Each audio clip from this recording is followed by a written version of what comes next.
Baik, teman-teman, pada video ini saya ingin menjawab beberapa pertanyaan yang pernah saya dapatkan dari rekan-rekan pengurus koperasi, yaitu tentang bagaimana meningkatkan partisipasi modal dari anggota koperasi. Nah, dari yang saya temuin, ini ada beberapa hal permasalahan yang terjadi di koperasi. Mungkin juga terjadi di koperasi Anda. Nah, yang pertama itu, koperasi sulit dikembangkan karena tidak didukung dengan modal yang cukup. Sehingga koperasi sulit meningkatkan usahanya, sulit mencapai skala ekonomi yang diharapkan, dan pada akhirnya tidak berkembang sesuai dengan yang eh, diharapkan. Nah, permasalahan ini karena kontribusi modal dari anggota koperasi sangat rendah. Jadi rendahnya partisipasi anggota dalam memodali koperasi itu akan berpengaruh terhadap bagaimana koperasi itu bisa dikembangkan. Kalaupun ada, partisipasi dari anggota ini mungkin jumlahnya tidak besar atau relatif tidak besar. Anggota hanya menyimpan simpanan pokok, simpanan wajib, yang jumlahnya juga mungkin tidak signifikan untuk mencapai atau untuk mendukung skala ekonomi usaha yang dilakukan oleh koperasi. Nah, dari beberapa kali pertemuan yang saya lakukan dengan koperasi, terutama bertemu dengan beberapa anggota koperasi, saya pernah mengajukan 3 pertanyaan ini kepada anggota koperasi. Mungkin Anda juga bisa melakukan pertanyaan ini kepada anggota koperasi. Yang pertama itu adalah saya tanyakan kepada anggota, apakah Anda ingin memiliki perusahaan? Ini pertanyaan pertamanya. Kedua, apakah Anda bersedia menginvestasikan modal untuk mendirikan perusahaan? Nah, pertanyaan ketiganya, apakah Anda saat ini sudah memiliki perusahaan? Nah, nanti coba kira-kira apa jawaban dari mereka. Dari beberapa kali saya coba terhadap anggota yang koperasi yang saya temui, dari 3 pertanyaan ini, untuk pertanyaan pertama dan kedua, rata-rata mayoritas anggota menjawab iya. Jadi, apakah Anda ingin memiliki perusahaan? Iya. Semua pasti pengen memiliki perusahaan. Lalu apakah ia bersedia menginvestasikan modalnya untuk mendirikan perusahaan? Mayoritas dari anggota juga siap, gitu kan, untuk menginvestasikan modalnya ketika akan mendirikan perusahaan. Nah, tapi pada saat saya tanyakan pada pertanyaan ketiga, apakah Anda saat ini sudah memiliki perusahaan? Sebagian anggota atau sebagian besar anggota menjawab tidak, gitu kan. Kalaupun menjawab iya atau memiliki perusahaan, maka yang dia maksud perusahaan itu adalah bukan perusahaan koperasi, tetapi perusahaan yang memang dia kelola sendiri. Artinya di sini bahwa pemahaman anggota terhadap koperasi itu belum memahami apa sih sebetulnya koperasi dan apa sebetulnya kedudukan anggota di koperasi. Sebetulnya kan kalau kita kenal ada istilah dual identity, di mana anggota sebagai pemilik sekaligus sebagai pengguna perusahaan. Maka sebagai pemilik perusahaan, sebetulnya dia sudah memiliki perusahaan yang harus dikembangkan. Nah, hanya karena mungkin belum memahami fungsi dan kedudukan anggota dalam koperasi, ketika saya tanyakan tentang apakah Anda memiliki perusahaan, mayoritas anggota menjawab mereka belum memiliki perusahaan. Atau seperti tadi saya katakan, kalaupun menjawab memiliki perusahaan, yang ditunjukkan adalah perusahaannya yang pribadinya, bukan perusahaan yang koperasinya.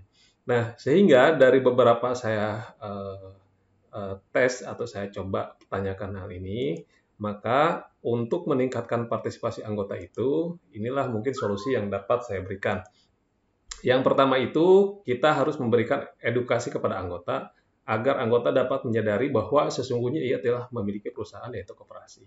Jadi, edukasi ini sangat penting agar anggota juga memahami peran dan fungsinya dalam berkoperasi. Dari beberapa studi juga menunjukkan kalau koperasi itu aktif memberikan edukasi, memberikan pemahaman kepada anggota, maka koperasi tersebut relatif jauh lebih berkembang dibandingkan dengan koperasi-koperasi yang lain. Nah, baik, ini tips yang pertama. Tips yang kedua, yaitu berilah pemahaman dan informasi perkembangan keuangan koperasi kepada anggota. Hal ini penting ya, jadi bagaimana anggota memahami kondisi keuangan di koperasi, bagaimana perkembangannya, bagaimana informasi tentang simpanan pokok simpanan wajib anggota, bagaimana perkembangan pendapatannya dan biayanya, dan tata kelola keuangan lainnya. Memang kalau kita sampaikan dalam rapat anggota tahunan saja, mungkin ini tidak cukup. Dengan dukungan teknologi informasi yang sekarang berkembang, saya kira ini sudah cukup mudah untuk kita memberikan informasi tentang kondisi dan perkembangan keuangan koperasi kepada anggota. Jadi kalau ini dilakukan secara konsisten, pasti akan ada respon yang berbeda dari anggota terhadap koperasinya. Baik, tips yang ketiga adalah tumbuhkan kepercayaan dan rasa aman anggota untuk memberikan kontribusi modalnya. Nah, bagaimana menumbuhkan ini? Ya tadi di antaranya adanya transparansi, lalu adanya komitmen, adanya integritas dari pengelola untuk menumbuhkan kepercayaan.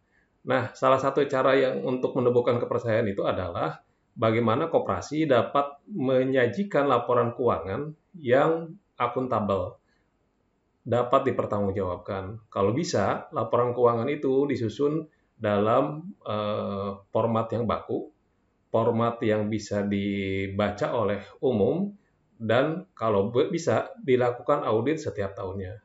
Nah, audit bisa menunjukkan bahwa laporan keuangan koperasi itu sudah dikelola dengan baik.